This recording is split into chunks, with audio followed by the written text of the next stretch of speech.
Ya, fatalo fatu le mai mai o le tatu wantu no ule ni futembo le fiafi. Salome tu sa watu o le tatu pe sembo le fitu aso I tono le kalisia po le malu o le kalisia EFKS Puaseisei Magele sai.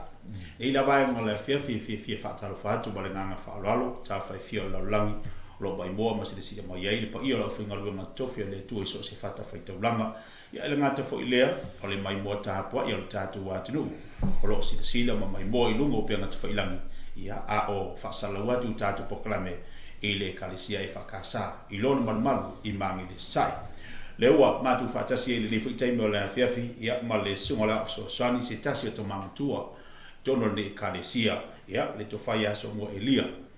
o se tasi fo ine yo to tai o le nga luenga o lewa matu se to lotu fatasi mo le fianga ia le malu se mostiti ia se tasi fo yo o te akono tono le nga luenga le tono Puaseisei nei ia lewa matu nga lu atu le vai mo le fiafi ia fa fe ia tu fatalo fatu pa imolu mo tatu watunu ia fa penana ma wa mali tatu po kalame fatalo fatu lo sumo ti akono ma lo le soi fo moria ma lo fo le soi fo la le ia fiafi ia te o tamamtu ia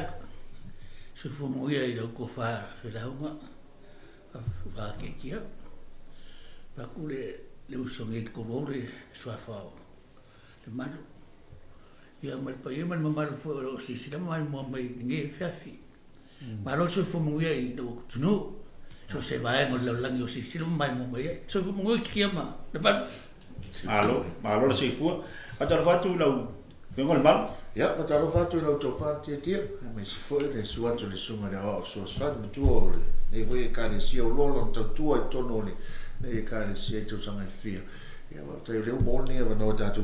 no wa te to tia o le suma ya sumo na ia le amatanga mai le o su lo to sanga ia talo fa vai na ne pokara sa fa vai tono le fa sa tuai ya le wa mai o na fo sia ne mal fo ya o lo o ia la va tau tu na ngana su ngana o so sa alo fa so mo ia amatale nei a poklame mo ni fa mo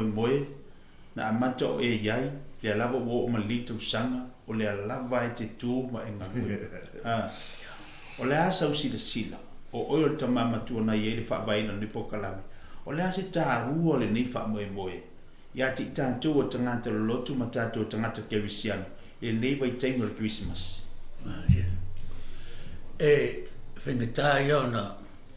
watu sa tali vaenga lea waif klai titia o nei a auto titilo I tua e malingi ulo I mata lenga sa ie ma so matunu nei ina o whaofi me so matu tamang so matu tina ka lenga de nei wha mo pita ione sa sa unua mai ale tamang fa la molango le ngango le tua tu di mai le ni ya so te le mani to sang te sa o ma tem ni o le ila sis tu sa pe fa mai te fe me fu ka le ila sis o pe se be o lo le ma to ta ia te mi se ma to tu fa ngai yo ma tu fa mo e fie te le nei ma tu me se ma tu mu ni pe o ta no le tu ma le ma o le ngangai le vi ngole tu le le fa I titia le vingo le tu fa ne pe pe alo no fa ona o na ngale le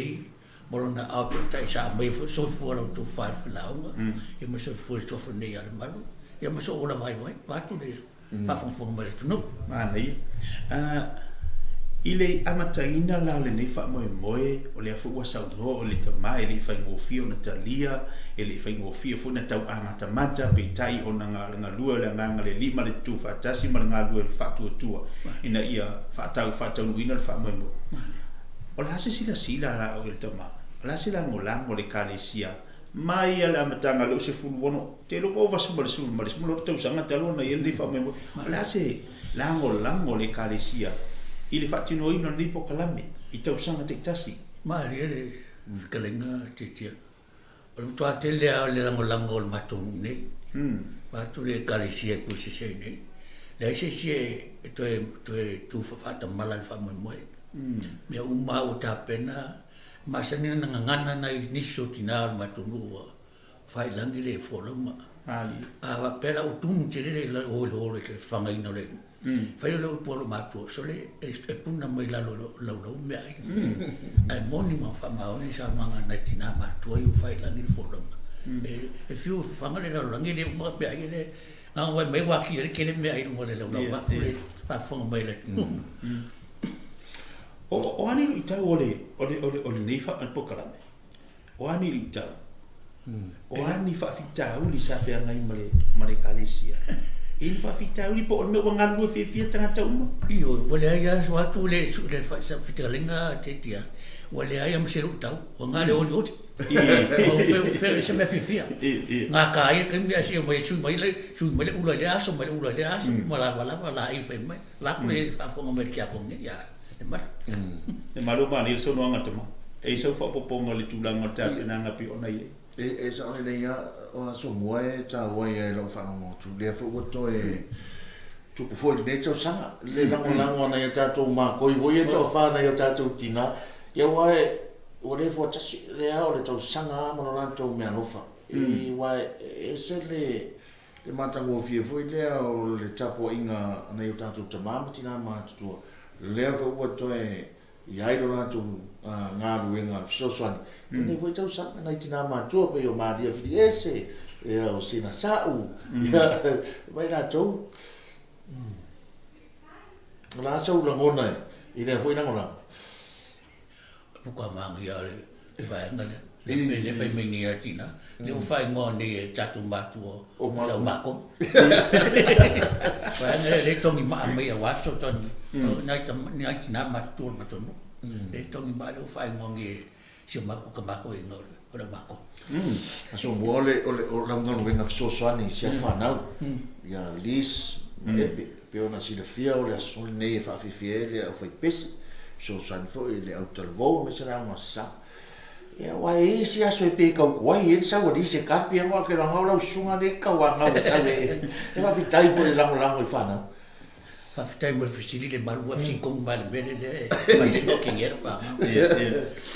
Waku le whawhonga me te mo le whawhonga me le sunga swafa. Lau kalakele le lau whanau. Wa taleni lu sa mau me sa moa. Ili ako so kolmase ngi e walau diha o Pouesi tala te whala tu pese. No walu fai wo skai po lo fe au sa mo e ke lo vala u nga mo bua ki mo ye a ele vala ele kariinga ye ke sa fo le lo ni ya u tai ton ye fa mo ye nga o le ko mo venga mo fa nga o me mo bua ngo fa nga mo fa nga va ku fa fo mo la la nga mo bua la nga ku le ro mo musika ya la ye fa nga le to lu nge Pare le mo le ko mai ka e ko lo mo so so ni fo no pese va ku de a fu me le maru o ye le ye o pese ya maru o kali ya la fe fa di ka mi so ye o ki la ni fe fa di fa mo va fo yo le no fe fa ya kala ku le fa mo le o ba o me e su mo so fa ni e fa mo e quelle fa to che fa mi ka inga ya che fa che mi ka fa po mo la mo fai o la ka la nga i de tu la ka la nga le tu la fa na i fa ana la tu fo va tu va fo mai ti ti va fo mai so fo ne ma lo fa fitai o auto tel tonu e ui wa valawina e le tuanisi o tatu tama so itina ma tuore na sa mele na su tai tai au ne po kalame e se lo ta fie lo ta va ayatu po a me tu pu tonu ne kan sele ne pele ai se me fai ana o tatu tama matina ai va ayatu o lo mai e tapo e se tawo le va na so mo io ka wa kile me pikin tau e tau le malu sa nonga e fa fi inda ina yu tatu matu le sisil mai le sa malu mai matu ni ma feta o sa me mo le lo tilo tina fa le nganga mo to ma fa le nganga e va venga sangi fi me fu wa mai o tama ko le ai mo ye de lo fo le tu io va ku le fisilia Olha, o mais então tu pegou o sofá, né? Não sei se. Eu sabia que ele vai fazer, Não é hoje, vai fazer tinha pe. Olha, final o tua Eu le tala toma. O tinanda maliure se la mbre iva to sa. Ya au kumala, ai fide valu. Fa na fa me foi que nga ola ku e me de o le lava no malo si o le vaola. So no, a fa pele e umal po kalamele te usanga to ta pena le tu sa la se la ngona o le tama e so na ia toina o mai po kalamele fa mo te usanga le ma ko ngo e ba u ke ke e ma ko ngi ma ko va ko le ma fie ke le e fa mo e pa se ma be o ke le maros o va ver ku dunga ko sa ko maka mo fa mo va ai me al fa mo le ngi va ko fisiri ke ma mo le tunu o si ia fe mo li fa fonga tatu atu mal mai mo mai na no ta ingo ma tu ina ia tu le fa na we fa ngalo la tu ola mo na rio na le le wa so li vai fa na itali na tama ya wavi ingo na tu pe ona mai mo o le fine o le la fa fifia ile kalesia EFKS Puaseisei nei ia awali fa o wina tatu po kalame mo le solo na lua le nei o pe senga fitu aso mata ina fo nei te usanga mo le swinga ati tilo fo ia mai le po ana po ese le matautia mo le fofongi o le tua ile fatino ina le ngadwenga e suia te usanga uma ile mai mo se le sila ia mesi fo fa fonga le tua ile langi ina o vi ingo le li ma pepe senga fa ilo ai nei vai te no Christmas pe ona tatu ye le mo mau le tamba tasio tama tu i tolo le kalesia sa amata mea mai le po kalame le lava o mai le nei fiafi o le lava o lo i yailo na ngona fia e fia tua ile nei fo i fa mai moi ai le se e le si vai no tatu po kalame ia la sa no anga o to ina ia e fa mai a fa fonga tatu tu mai bo mai ta fa fia la ia ilunga tatu po kalame le vai ngala fiafi taua le fisili te tia watu le fitalenga e taua te le sisira mai mua mai le ua tunu pele e nei ngaru nga tele fai i le se ngaru ina vi ai e matou ngaru nga vi ai tatou le atua e fisula ina le anga le lei le atua fa wa ano no ele alo fo le atua mea tatou le atau sanga ma le tau sanga e le titi lal fa moi fa moi le fai nei ta pena na yo matou ngaru nga sumato ina ma fatua ta pena le matu mai se le vai ngale malo se pe na la tu tu mai le malo la to ni le lo fa ta mo e to te ngai oi mo fa ti no pe to si se ya ta i to no fa no ni to no man malo fo linga na le sa ta pena le vai ngale ta lo e so fa ne le malo ai mo la fa tuanga ya o ne ngalo lo si se mala mai mo mai ona po le fa i lo na vi ingo le tua fa i lo na sula ina te pese la wangiru nei o tofu pese mtatu pese wata se ne fia ma lo fa tai so nuanga ya te o man o le polo na luale nei o ni fa moi ma ni tu sanga lewa mai te wina le pona pole mata ina fo ipe ona talalo ye fa moi bo li tu sanga ya pe pese mal fitu aso i tono tatu man ba nei le kalesia EFKS Puaseisei ana pona matu i mata ina le tamu fainga vai vasi o le ase swinga o ye ile po kalame mo li tu sanga a o ai foi ni Aufaipese o lo fifilia mo fa mo li tu sanga o swinga o neto sanga lea e mai tau ina ua e toa wha ia Aufaipese mai Samoa lea sa tana ina e le sunga i le tau simtanga luenga ni pōna pō le sunga Reverend tupu selu whaitua ia eva ia a o lea so le so le ua sauni e le Aufaipese ia le ngata o le Aufaipese le whakasa o le whi fisosoani mai ia le autalevou ia a mese fo ile a masa ile nei afiafi e wa le me moni tia ia ala nga sa ia ile Aufaipese tu e befo ia va vela vi ai fu ni inta tutuangi le wa toe jam vai ile sunga Pouesi ina yo fi mai tanto Aufaipese le afiafi ala so taia ele fakasa on hanga sunga fa fenga ia tafatolu a pelu le vanga ia ma fato ia merina le vanga ala so no fa so ole tai mo le Aufaipese ale ele provider le Pacifica Family Health e na fiona ngal mana vai na seri ia ole so tofi ia ole Aufaipese a pia ia le fakasa pia a ole Aufaipese na le tia le fai le online foi le sin ona bole vai ona pa mai ole so forward ile we nei le fakasa fato ia le manu ia le sunga ile fa fenanga le apita lo keni ia ma le fatua tau vela lo keni ai fai wai ia le kane sia va popton ke samo mai sa tau ia ele sunga ile fenanga faresa ia ma mai faresa pia nei swinga la itin tia ai jo mata ino le no fa le tu a to pau ne o tau sama o fa ia foi pese me sa yo ia ai ma tau tia le fo le pe on sa no ni so mana ia tin ia fo nga mai la o ka usanga i pes ka wanga sa ia me se ka wanga sa bo ai o mai tau ina tau sa ma so bo pe po tanto mai tau ina na so na so sa foi pese mai sa mo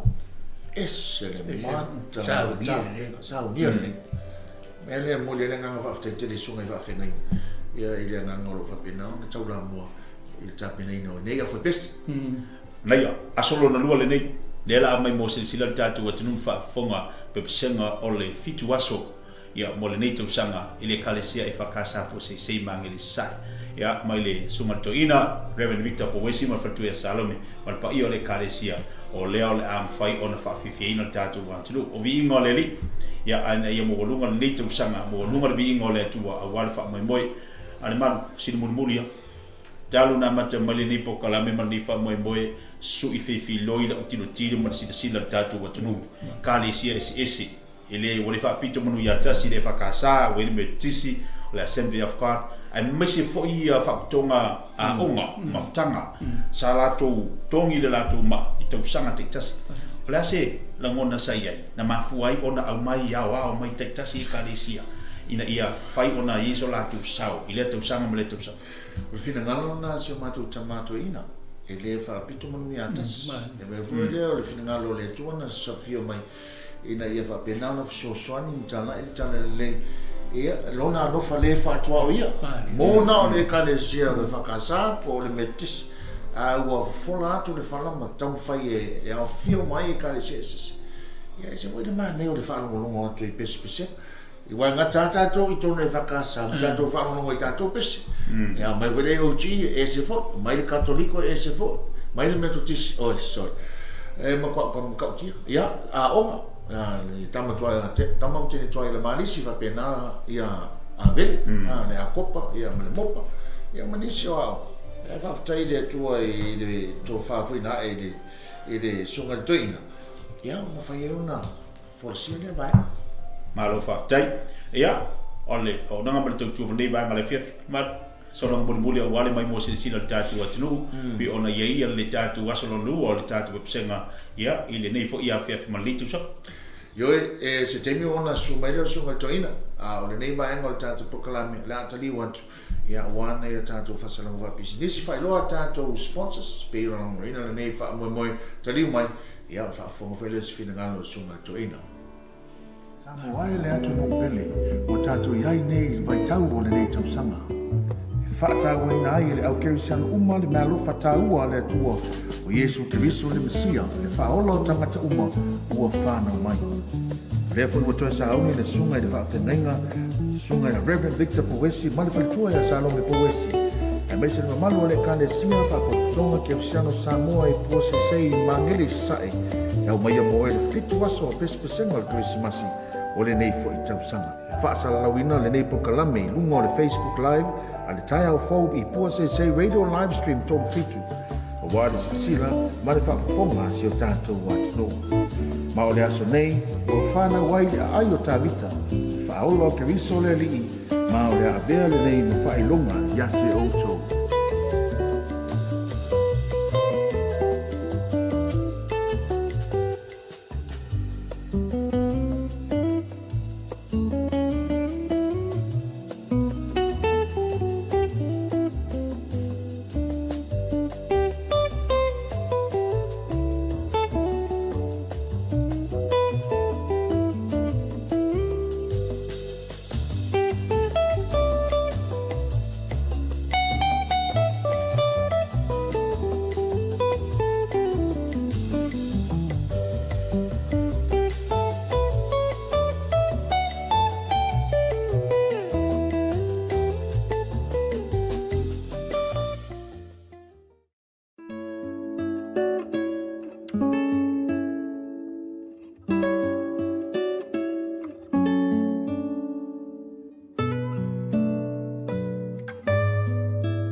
ia ile to tali mai o tatu pokalame ni ba ngala fiafi pe ona mai mo mai le tatu wa tunu leua matu fatasi atu male sunga toina ia il tatu e kalesia Reverend Victor Pouesi ia tsi male fionga prestino tatu wa autalbo la fionga ya mangel fausi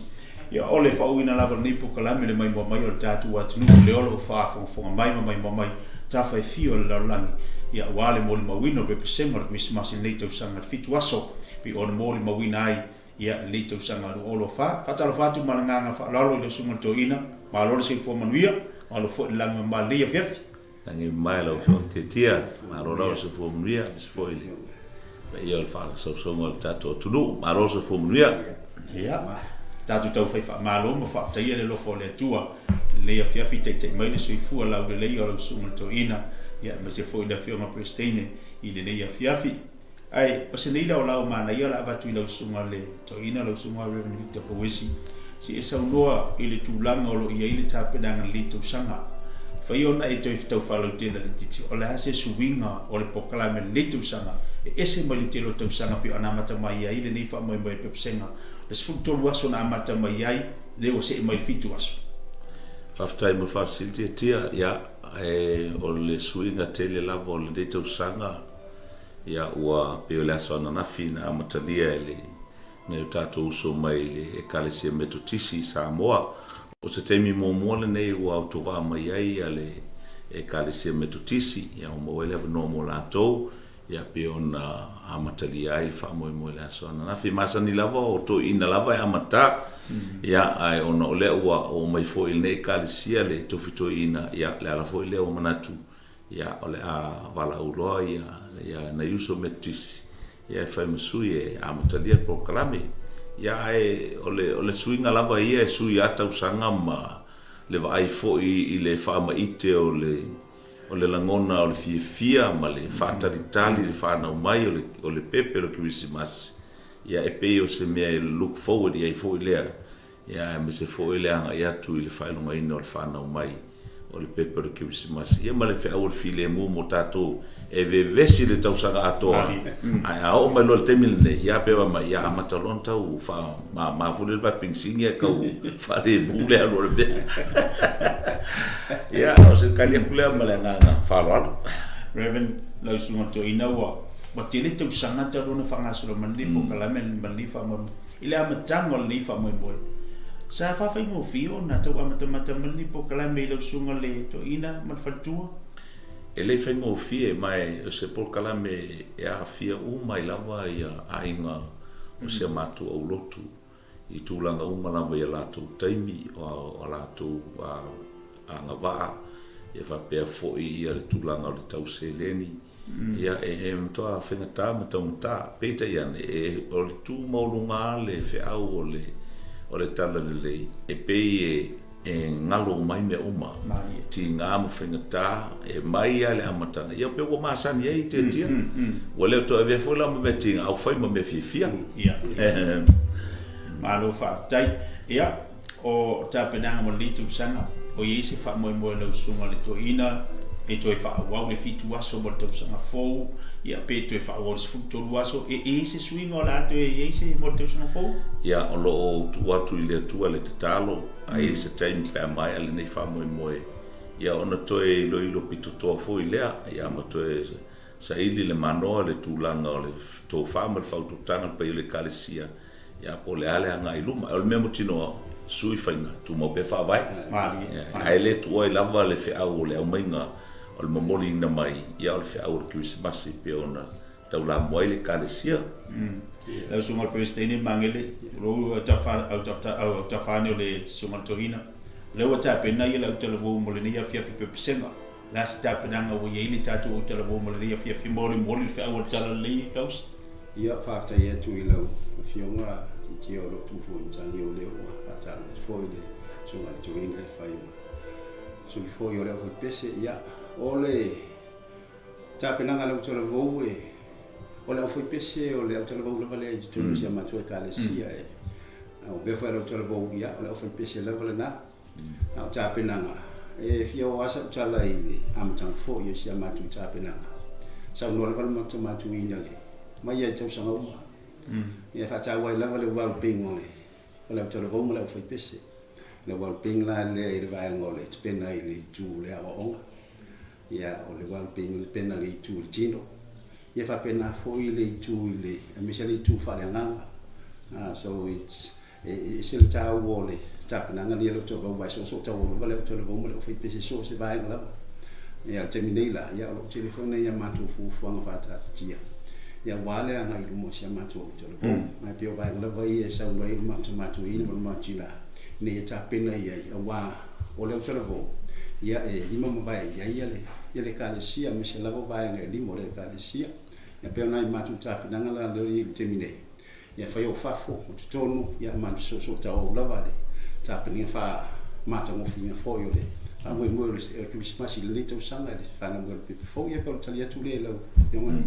aro fa tai ono tatu tai ia ua tu lata fo ina a matal tatu ko kal nei ba ngala fe ia le manino le fa fo ngal tatu wa tu sa no ia le fe ngol president tap da ngala tel vo wala fe pese fo ile le kalisia la tu sa ole nei fe afi ile tatu pe sengol fitu aso pe ona ia mo le tu sanga a fa tu yelo sunga to ina ia sa fa mo dianga wale mai mo se sila mata po ingal tatu wa tu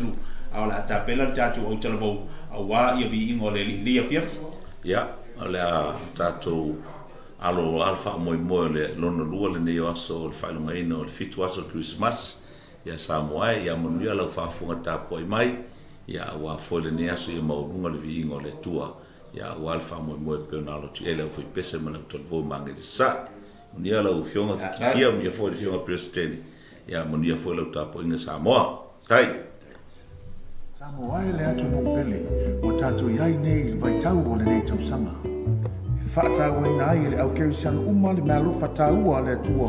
o Yesu Keriso le Mesia le whaola o tangata uma ua whanau mai. Lea fo ua sa auni le sunga i le whaafenenga sunga i Reverend Victor Pouesi ma le palitua i Salome Pouesi. E meise le mamalu le kane sia whakatonga kerisiano Samoa e Puaseisei Magele Sasa'e e au mai mo e le fitu aso o pespesenga le Christmasi o le nei fo i tausanga. Whaasalalawina le nei pokalame lunga o le Facebook Live a le tai au fau i Puaseisei Radio Live Stream tolu fitu. O wāre sila ma le whaafonga si o tātou atu no. Ma o le aso nei, o whana wai le ai o tāwita, whaola o Keriso le li, ma o le avea le nei no whailonga ia te outou.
E whatalo whātu ma o whalo whātu i le paia maulunga o le tāpua inga Samoa i le nei fui I fiafi. E me se fo I le whaafonga tāpua I mai tuli manu e fia o lo maua mai ai le nei whasalaunga. E me se fo I o le alo atu o le EFKS Magele Sasa'e le Aufaipese ma le Autalevou. Ia e langi ina vi inga o le tua. Ia e saminai le nei aso lona lua o le whainga malanga o le fitu aso o le kirismasi. Ia e peo na I foi le nei tausanga luafe lua se fulu ma le wha. E whatalo whatu tupu mai e matamari I ma whailaunga. Whatalo foi pa ia o le au whainga luenga su mai matala mai ao ma o tu whale tua. Ia e tenane foi le pa ia o le tāpua inga malu peo na iai le nei fiafi. Whaafitai le su mai ma le tala mai ao, ma le awhio mai, tātou patipatia le nei aso le vi inga o le atua. O le a tātou tāpua I atu I le atua, I saia lom taupu e se fulu ma le tasi, alon whai upo e ono e whapea. E nofu whatasi le luko ma le tamai mamoe,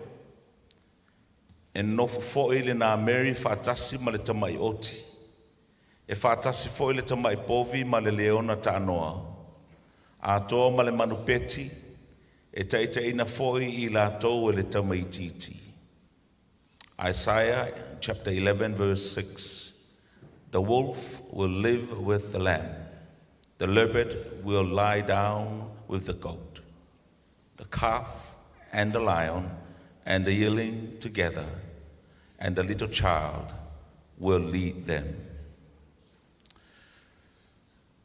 O le wheau maasani o mai e le tusi whaita waso, le whakasai le ni aso, whapea, manatu au tu, o se tamaititi na te taitai I lātou, a little child shall lead them. O le wavenga le nei, ua valo ia mai e Isaia, a o la foia ata o le whamoemoe, o le afio mai o le Mesia valo ia, e mawhai e ona tino mai le nei valo anga, e mawhai ai ona nonofo whatasi le luko ma le tamai mamoe, e mawhai e ona nonofo whatasi le na Mary whatasi ma le tamai oti, e nonofo whatasi foi le tamai povi ma le leona ta anoa, a toa ma le manu peti, e taitaina fo I lātou e le tamaititi. E le aise mea I le lalulangi le nei mawhai ona tupu aise me whapea. A le mea mautinoa, ua wawalo ia ma ua wawalo ai le perfeta o Isaia. Tasi ale taimi mawhai ona tau nuu le melea. Ina ua fio mai le ali o Yesu Keriso. Ma ua whanau mai le pepe, ma ua nonofo whatasi ai tangata I le file mu. Ma moli mai ai le wheau o le file mu, ma le panganoa, e le vevesi vale o le lalulangi, ma le pisa pisa o le taua I misa, ma le whewata wai. Au ma moli mai e le tamaititi, le wheau, ua sauni atu Magele Sasa'e, e pepese ai I vi inga o le pepe o le kirismasi. O le tātou tatalo. Le atua sisili e selo mātou tama,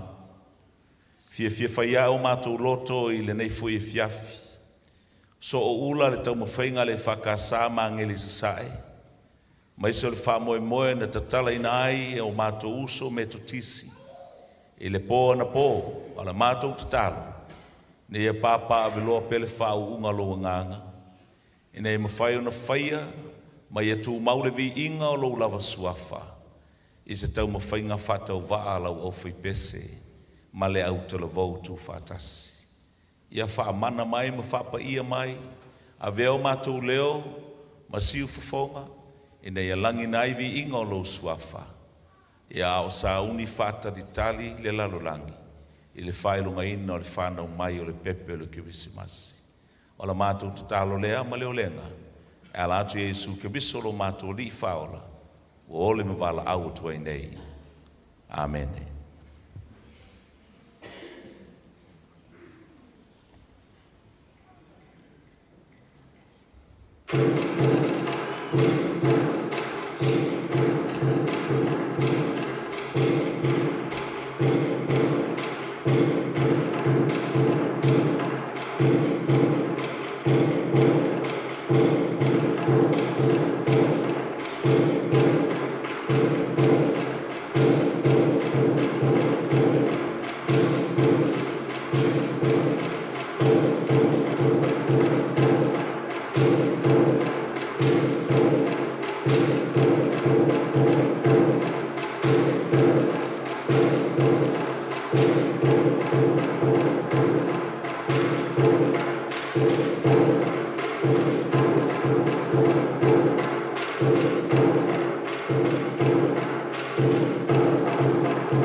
God has given us victory. He has taken away our fears. What the enemy plans to do, God has turned it around for good. Now He has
Tango ai le atu no pele, o tātou iai nei vai tau o le nei tausanga. Whaatau e nai le au keri sian uma le mea lofa taua le atua o Yesu Keriso le Mesia le whaola o tangata uma ua whanau mai. Lea fu ua toe sa auni le sunga i le whaafengainga, sunga i la Reverend Victor Pouesi, ma le whalitua i a Salome Pouesi. E meise le mamalu o le kane sia whakatonga ki au siano Samoa e Puaseisei Magele Sasa'e. E au mai a moe le fitu aso a pespesenga le Christmasi o le nei fo i tausanga. E whaasalalawina le nei pokalame lunga o le Facebook Live, a le tai au fau i Puaseisei Radio Livestream tolu fitu. O wāre si sila, ma le whaafonga si o tātou atu no. Ma o le aso nei, o whana wai le ai o tāwita, whaola o Keriso le alii, ma o le avea le nei ma whailonga.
Ia ele yusuina le mato pese muli ia taulunga ai le famo mo le nei fiafi ia ole pese le nei na tusia ele sunga ele toina ia yuselani Pouesi ia oa faiwina ia le mato polo kalame sa to teuina ele sunga Dr. Namula Ulu Pouesi ia ole oa manatu ia e ngava mo le tau lunga ino le famo moe ia le afo isa sila le tau le pai o Samoa ia o te manatu o le fe au lava ia o le Kirisimasi e le tau la ngaina o manino lava e ala i pespesenga ma vivi inga o le tua o fana o mai le pepe o le Kirisimasi ia vele mo tato ai awale lumanai e ma le tatu sauni nofo sauni ia mo le whanau mai o Iesu Kiriso i lou loto, ma lou loto, ma o tātou loto. Nā tātou sauni mo le pesi moli.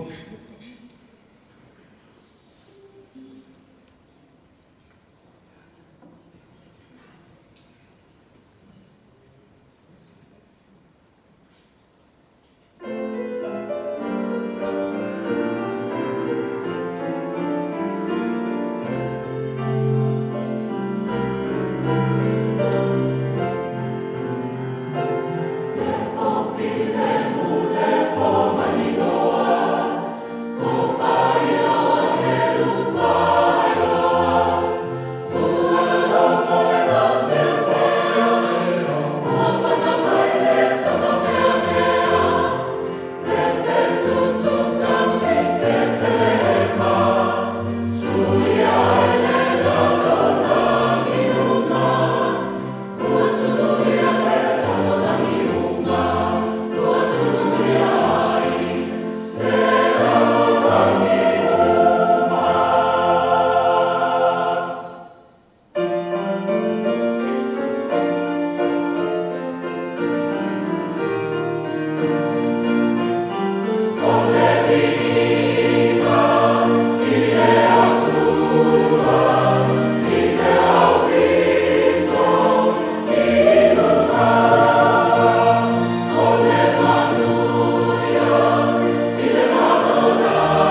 Ia o se tau mawhainga whātau wālea, a le tātou Aufaipese, e wala watu le whāloalo le sunga i le whawhengainga o se tasi o le mātou usonga, i le mātou pulenga, lau sunga e ki pativā, ia e te saunoa e whae ule tātou mawhitanga i se te tālo whamole mole.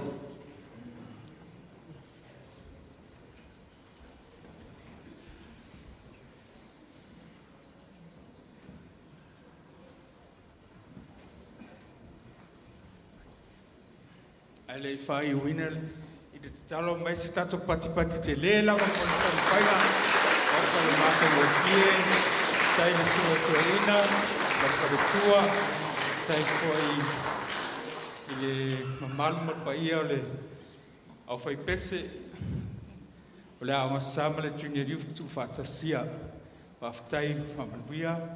mai ia moa se vi inga mo le atua o le a tato whai u te talo. Anganga pa iai wa mato o le si ui nei wha moe moe. O le mata ngō fie ma le mata lasi o wa inga loa lofa. O mato sapi ai nei aso ma nei afi afi. Au wha anga solo pea i a pespesenga mo le krisimasi. Mato talo atu.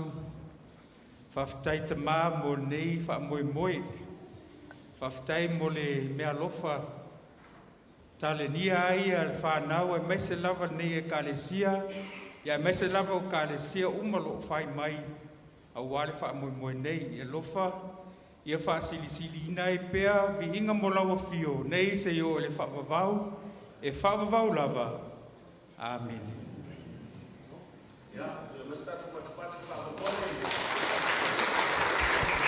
Ia, mo le silafia le tātou au fia, o le aso a tae au, ia o lea o le a sumai ai le sunga le whawhengainga, ia malipai o le kālesie o nehanga e whakasā, ia o la tau ia o le a so o ulaina le whamoe moe o le lona tolu o aso le kiwisimasi, ia one misi a oe, ia le tāpenanga, ia ana iuso le e whakasā mai o nehanga, o le taimi mua foi lea o le a pefo mai la tau, me la lea, ia sumai e langolango ma tātou whatasi whapea foi le whaftai atu, pa ia Samoa i lau whafonga mai, ia tau iena ia pau le whatu i le ia ma ia fua tele mai, whaftai lau sunga le whawhengainga, lau sunga e ki pativā, o whamunianga, pa ia le tātou Aufaipese. Ia wala watu whailo le whamsui, whionga e whpulea i mali mamalu le kalesia, ia wala watu le pa ia le tātou mawhtanga le nea fiafi, ia suatu whale, ia o tāpeneina le tātou iputi, ia e wha umai le tātou a fiafi. A lela apu el mato wata, ia tātou whaatasi e le i whale, ia suatuloa whamole. Pai tau o le nei tau sanga. Whaatau e nai e le au kerisiano uma le mea lofa tāua le atua o Yesu Keriso le Mesia le whaola o tangata uma ua whanau mai. Lea pui wa toe sahauni le sunga i le whaafengainga, sunga i Reverend Victor Pouesi, mali palitua i a Salome Pouesi. E meise le mamalu o le kalesia whakotonga Kerisiano Samoa i Puaseisei Magele Sasa'e. E au maia mo e le fitu aso o pespesenga le Krisimasi o le nei fo i tau sanga. Whaasalalawina le nei pokalame lunga o le Facebook Live a le tai au fau i Puaseisei Radio Live Stream tōru fitu. O wāre sila ma le whaafonga si o tātou watu no. Ma o le aso nei, o whana wai le ai o tāwita, whaola o Keriso le alii, ma o le avea le nei ma whailonga i ate o tō.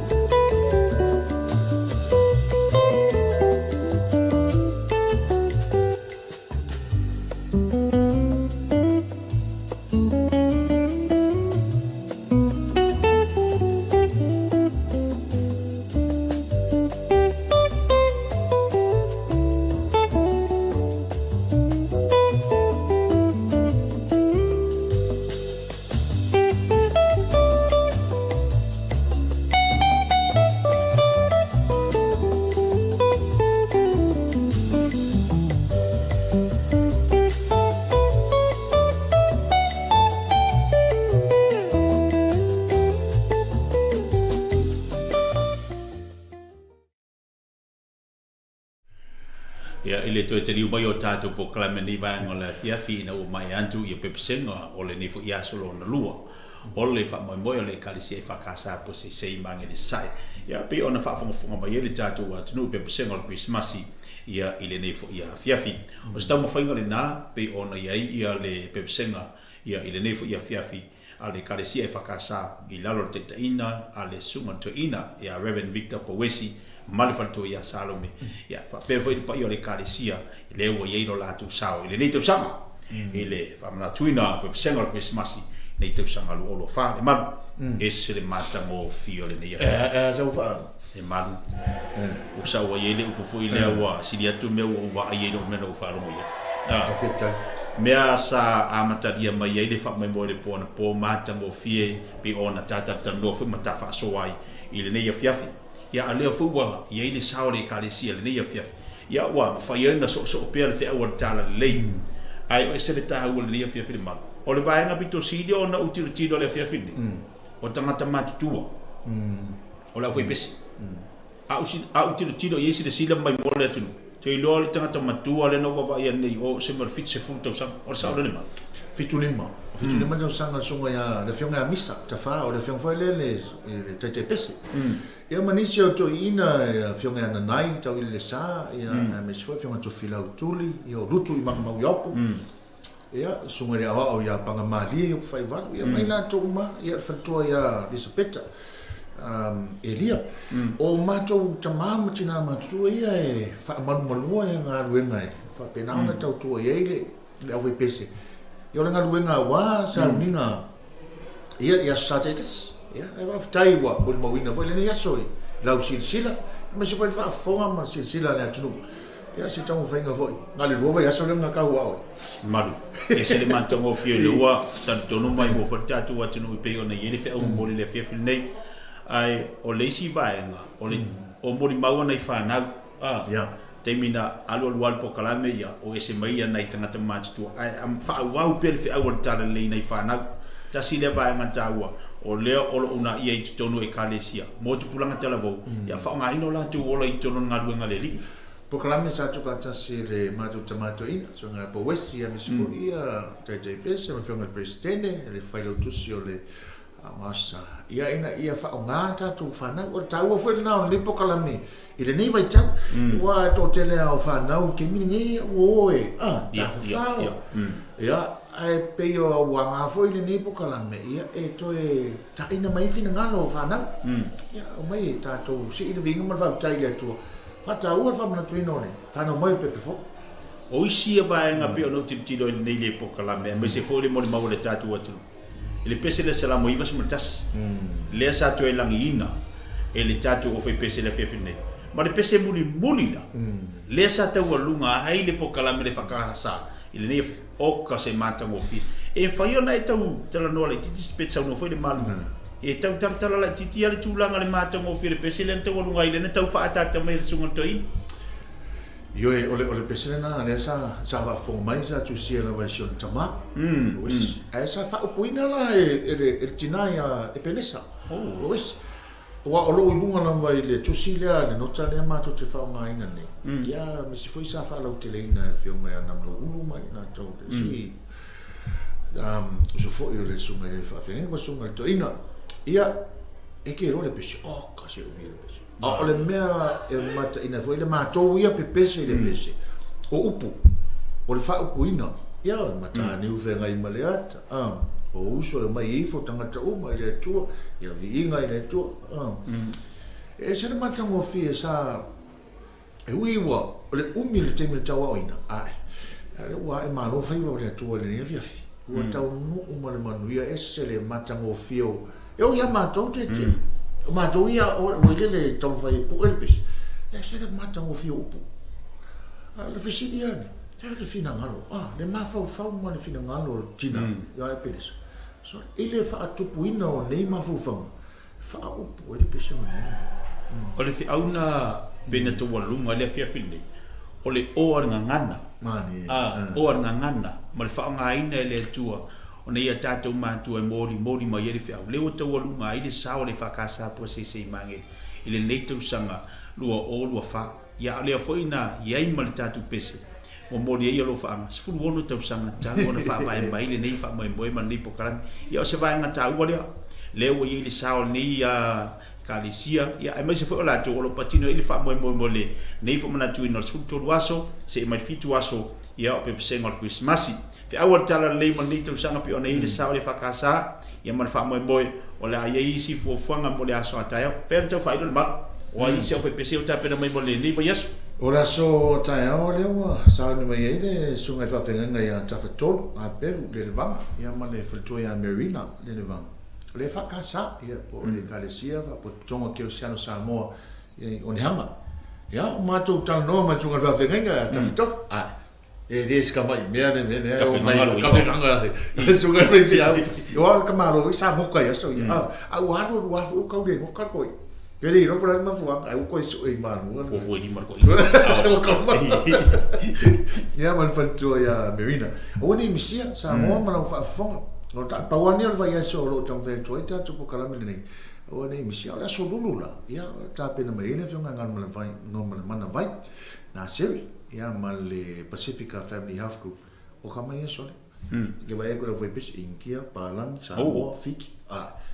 ko fa lo lo pe fiengi nga nga fa ma mi kai e so manga lo long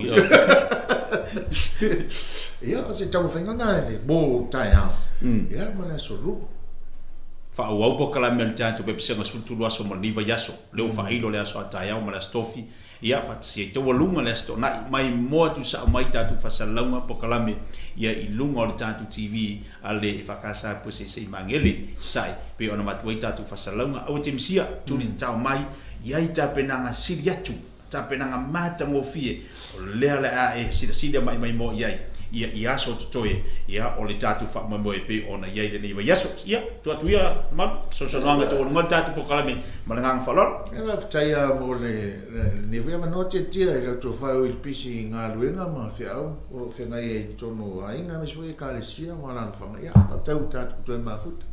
fa mengi ala ori o se manu matavai ma fa me nga ke ngas o walo ia va fitai o le mo watu ia nga malos